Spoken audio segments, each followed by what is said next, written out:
4 cheap luxury cars everyone ignores, but they are actually absolute gold mines. It is honestly painful to see so many people throwing away their hard-earned savings on basic, boring commuter cars just because they're terrified of high repair bills. But while everyone else is fighting over those same basic cars, they are completely ignoring 4 cheap luxury cars that are hidden right in plain sight. These vehicles are absolute gold mines. Luxury machines that look like they cost $80,000 but actually sell for less than a used Corolla. Today I'm revealing the value gap, where you get world-class reliability and elite status for a fraction of the market price. The last car on this list is a secret so well kept that even most hardcore enthusiasts forget it's a luxury car at all. At the end of this video, I will give you the buyer's cheat sheet. With the help of this sheet, you will never get scammed. Hit that subscribe button so you never overpay for a car again. Which car are you planning to buy next? Tell me in the comments below. The gold mine logic. Why are these cars so cheap? Before I reveal these 4 cars, you need to understand why they're so cheap. Because once you understand the game, you'll never overpay for a boring car again. Here's the secret that dealerships don't want you to know. A $60,000 luxury car loses roughly 80% of its value in 10 years. That's not because the car falls apart. It's because rich people get bored. The first owner wants the newest model, the freshest tech, the bragging rights, so they dump a perfectly good car for pennies on the dollar. But here's where it gets interesting. Most luxury cars share their guts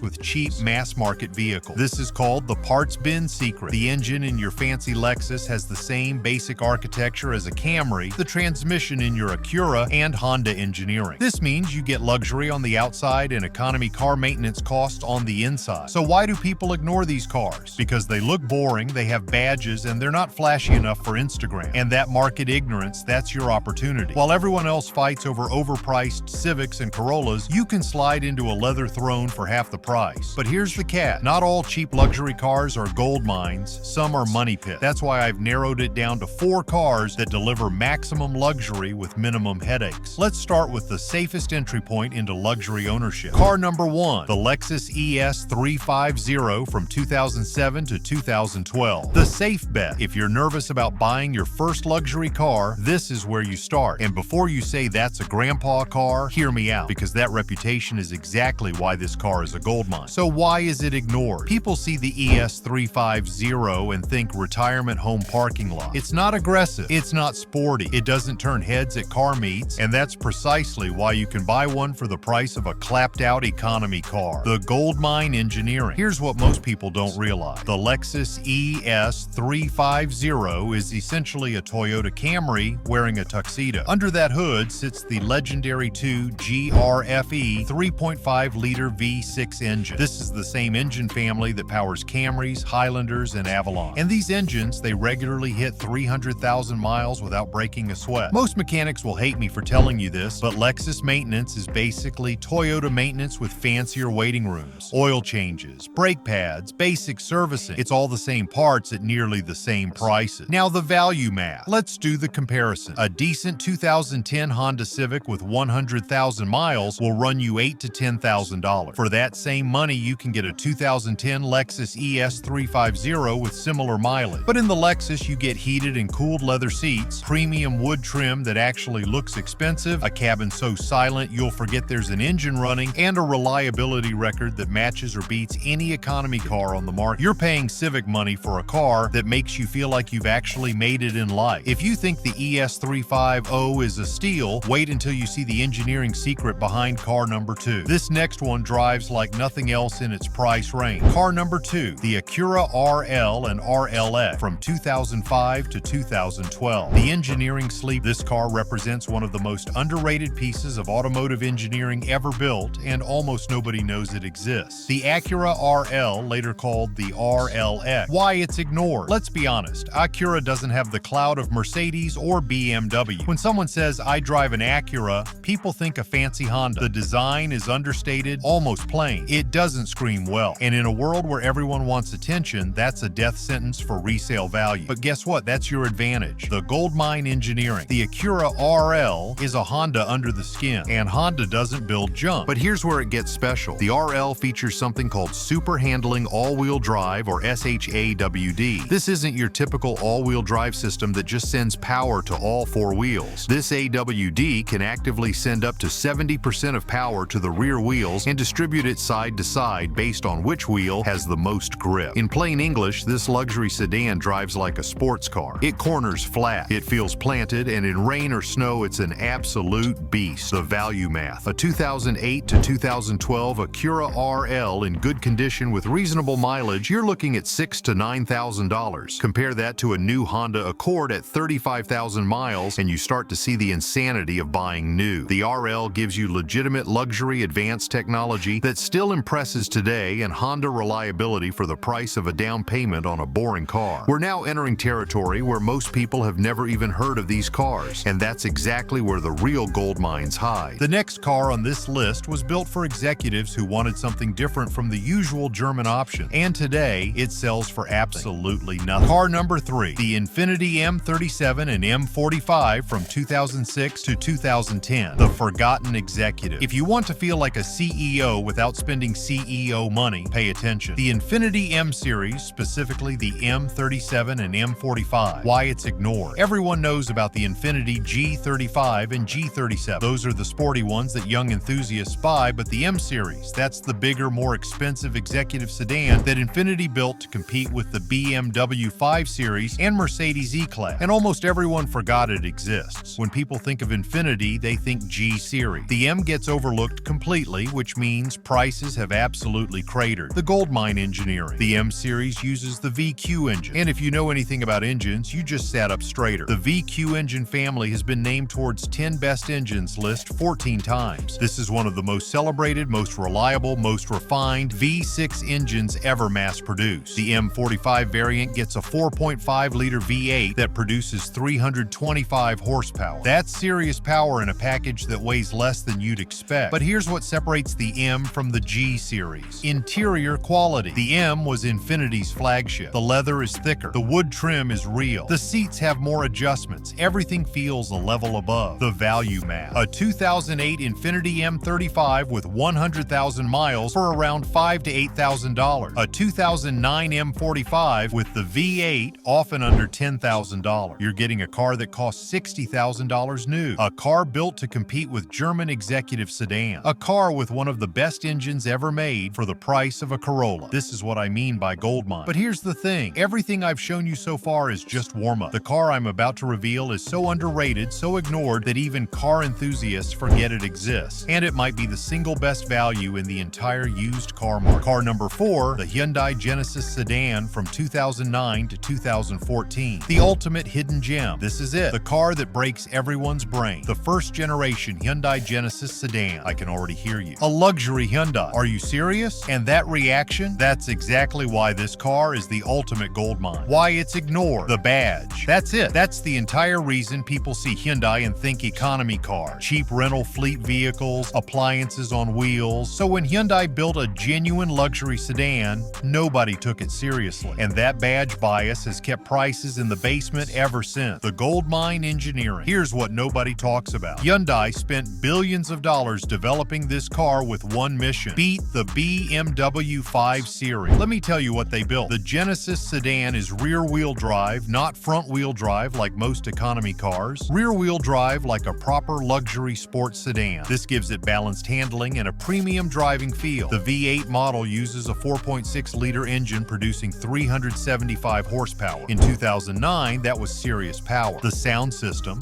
Lexicon, the same company that provides audio systems for Rolls-Royce and Hyundai. The interior features real wood, real leather, and a build quality that shocked automotive journalists when it launched. This car won the North American Car of the Year in 2009. It wasn't a fluke. The value math, this is where your jaw drops. A 2012 Hyundai Genesis sedan with the V8 in good condition with reasonable miles for $6,000 to $9,000, often less. That's the price of a used Honda Civic. A car with cloth seats, 4 cylinders, and 0 presence. Instead, you get a rear-wheel drive luxury sedan with a V8, a Rolls-Royce level sound system, heated and cooled seats, and a cabin that rivals anything from Germany. The only reason this car is cheap is that it says Hyundai on the trunk. And if you're smart enough to ignore badges and focus on value, this is the biggest gold mine on the entire list. The buyer's cheat sheet. How to not get scammed. Alright, you're convinced you want one of these cars, but before you hand over your money, you need to know how to buy smart. The maintenance map. Let me show you why these cars make financial sense. A typical repair on a BMW 5 Series series, say an alternator replacement, might cost $800 to $1,200 at a shop. That same repair on a Lexus ES 350 costs $200 to $300. Honda-based Acura parts, similar story. Even the Genesis uses widely available components that don't require specialist tools. The luxury is in the experience. The maintenance is an economy car. Simple inspection tips. Before you buy any of these cars, check these things. First, air suspension. Some models have it, and if it's failing, that's a $2,000 repair. Listen for the compressor running constantly. Check if the car sits level. Second, transmission fluid. Pull the dipstick if accessible. It should be red or light brown, not dark or smelling burnt. Transmission replacements kill used car deals. These are older luxury cars. Test every button, every screen, every seat function. Minor electrical gremlins are normal. Major failures are red flags. Where to buy? Here's the insider tip. Look for these cars from single-owner elderly sellers. Think about it. Who bought a Lexus ES 350 or a Hyundai Genesis in 2010? Often it was a retiree who wanted comfort and reliability. These buyers typically drove gently, maintained religiously, and kept the car garaged. Find these sellers on Craigslist or Facebook Marketplace. Avoid auction cars and dealer lots when possible. The best gold mines come from people who babied them. Let's bring this home. You now know something that 95% of car buyers don't understand. Cheap doesn't have to mean boring. Affordable doesn't have to mean compromise. While everyone else fights overpriced Civics and Corollas, you can drive a car with heated leather seats, a silent cabin, and genuine presence for the same money or less. The Lexus ES 350 gives you Toyota reliability in luxury clothing. The Acura RL gives you Honda engineering with a sports car's handling. The Infiniti M gives you executive presence with one of the best engines ever built. And the Hyundai Genesis that gives you everything the Germans charge $50,000 for at Civic prices. The value seeker mindset wins every single time. If you want to stop overpaying for boring cars, hit that like button right now. Now I want to hear from you. Which of these 4 gold mines would you put in your garage? Drop your answer in the comments. I'd read every single one. But wait, what if you need more space? What if you need an SUV? If you don't want to miss that, subscribe and hit the bell. I'll see you in the next.